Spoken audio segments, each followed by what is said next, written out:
Greetings, Mind Crafters, and welcome to another Mindcraft discussion today. And this is a Sunday morning. These air a little bit afterwards. It's just absolutely beautiful, and thankfully there's nobody here. And I love people. Giovanni loves friends. Here he comes. But not in the woods. We like our friends to be not in the woods, out in the world. Out here, it's he and I, and it's so great. So my name is Kimberly Quinn. I just mentioned Giovanni back there. And today we wanted to talk about how springtime, really any time, because I guess if it were the winter, I would have a different context on the importance of the 20-second rule. But in the springtime, bordering on almost summer, because currently it's the end of the first week of May. I know these air in a couple weeks, but what a great time to embrace the 20-second rule. It's so much easier in the spring and the summer to eat well because everything's in season, right? All the good stuff, all the good veggies. You got the grill, so you're not frying or doing whatever else terrible to food. And it's much easier to really get in a health regimen. So isn't that gorgeous? Look at that. Oh, you can't see Big J because I came too far down. But anyway, so the 20-second rule is from Shawn Achor's Happiness Advantage. Come on, G. And it's been research demonstrated over and over again. I'm a little sweaty because we're on the downswing of the big loop, which you and I have done the big loop like last 5 out of 6 or 4 to 5, 5 out of 6 days. Anyway, it's great. It's like up, bridge, water, beautiful, down. A lot of bear if you came in the dusk time. Anyway, where was I? All right, 20-second rule.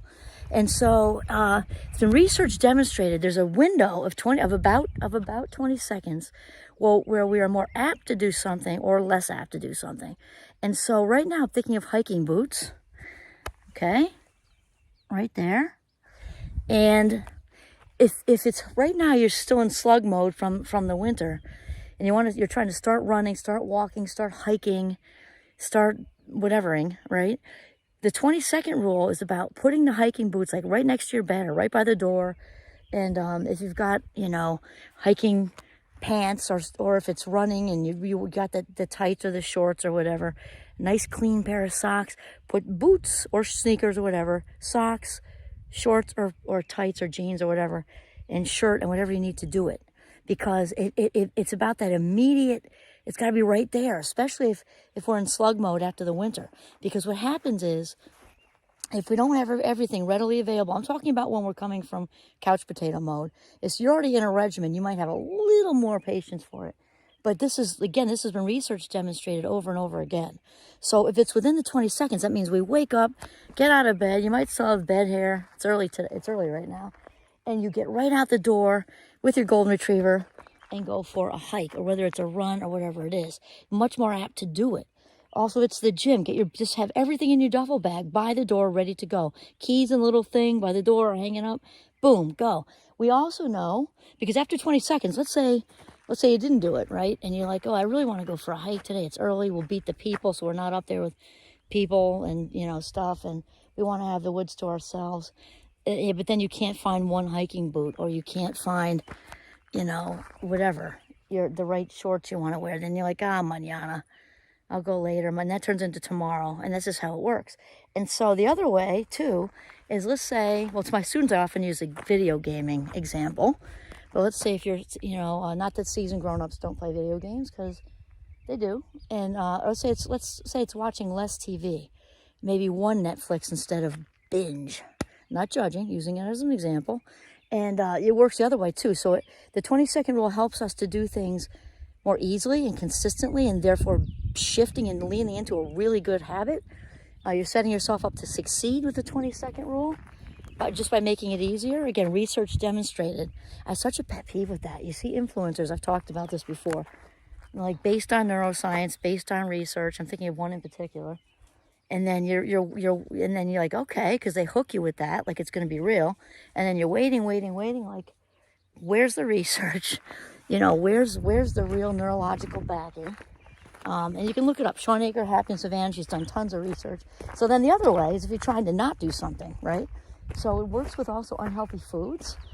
Like if you don't want to come home and eat the Oreos, if you tuck the Oreos away in a Tupperware and put them downstairs, mouse free, put them in a nice Tupperware that locks, put them in your sweater drawer or something that's a little bit out of the way, or downstairs or a garage, or if you're in a smaller living space, put it in a box, put it in a lockbox, something, and then put the key up in a cupboard or something. So if you have to go all through that to get the Oreos, after the 20 seconds, research says you're not going to care as much. And if you do care that much, you know, there might be a reason you might have to come up with, amp it up a little bit. But I'm thinking more of like the remote.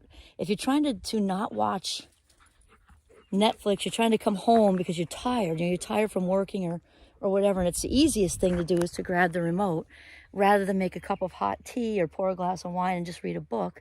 What you want to do is do the same thing with the remote that you did with the Oreos, right? You want to get it out, you want to put it away. Like, so you can put it outside in your car in the glove compartment. We're not talking about Fort Knox here, right? Just make it a little more inconvenient for you. So research says if it takes longer than 20 seconds, again, to either find what it is you want to find to go for a run, or to not find what you really want to do that you know isn't a healthy habit, you're going to say, mañana, forget about it. And it works the majority of the time. I've been doing it for a long time. My big example is not only the hiking boots for today. It would take a lot to keep G and I out of the woods, to be truthful, but definitely because I'm a runner, and it's difficult. It's kind of difficult to run in northern Vermont in the winter. So I definitely feel that first initial push right about now when you're trying to get running is, I'll admit, even though I love running, the first like April and May takes some real planning. Have the sneakers ready because you're like, breathing through a washcloth. It feels like that, right? Then it gets easier, of course. But I do the same thing when it's time to kick up the running habit again. I hike and snowshoe all winter, so that's kind of going. But definitely it's a big push to get moving for running. And then, what was I going to say? The other thing was, the eating example. And then once we begin to shift into the habit, remember, habits aren't broken or made or broken, but they actually shift.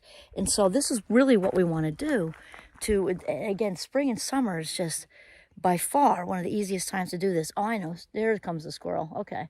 Squirrel's right back.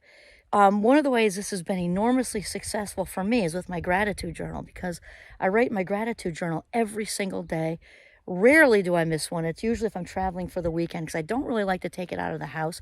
So I have another one too that, sometimes I'll do something like that just because I don't want to leave it there. But I don't miss a day. I don't miss a day. And here's how. I have it on the windowsill of our bedroom. So I literally I wake up, do my thank yous and everything. I have to walk right past it to get out the door to start the day. There's the gratitude journal. And then it's like a double 20-second rule, which is called habit stacking. I put a pen wedged in there too. The pen does not move. I don't let people take it out to write a phone number. Nothing. That is my gratitude journal, and they know better now because it's been years of training. Go find another pen, and often I put a pen up by the phone just for that reason, and they don't go looking. And so, because, otherwise you get the gratitude journal, you get your hot tea, you're sitting, and then if you can't find a pen and it goes past 20 seconds, research will say it's a significantly high percentage that you're going to say, what's missing once? Tomorrow. And then what happens tomorrow? It's maybe you'll get back at it, maybe you won't. And each day that you don't is further momentum to the habit just sliding right downhill and disappearing. And so that is the 20-second rule. And it is, again, research demonstrated. Shawn Achor's The Happiness Advantage is a fantastic paperback. I hope to meet him one day. He's on my list of people to do lunch with. I used the book for my Mindcraft class, and it's really, really good. Oh my gosh, is it so good? He's like he's a Harvard guy, but he's like a regular. He writes like he talks, and he's also very funny. And I would strongly encourage it. So that's just one of his tips. There's the 20-second rule. Okay, it's Giovanni and I signing off from the beautiful Notch at Northern Vermont. Have a mindful day.